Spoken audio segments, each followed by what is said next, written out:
আজকে একটা নতুন ভিডিও নিয়ে আসলাম। ইঁচড় খাসি মাংস নুন হলুদ মাখিয়ে প্রেসার কুকারে দিলাম। প্রেসার কুকারে দিয়ে দুটো সিটি মারলাম। ছোট ছোট ইঁচড় কেটে প্রেসার কুকারে দিলাম। নুন হলুদ দিয়ে দুটো সিটি মারলাম।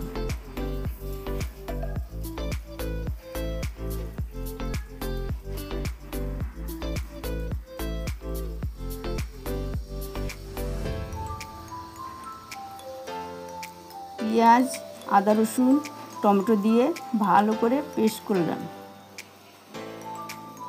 কড়াইতে সর্ষের তেল দিলাম, দিয়ে তেজপাতা দিয়ে পেস্ট করা মশলাগুলি দিয়ে দিলাম।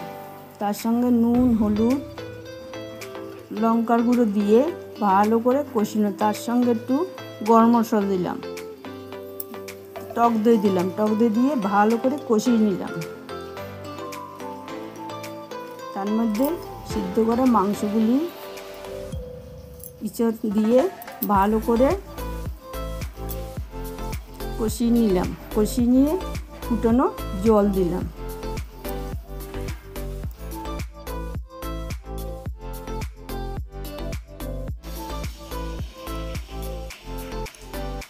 মাংস ফুটে উঠছে, ফুটানো হয়ে গেলে একটু গরম মশলা দিয়ে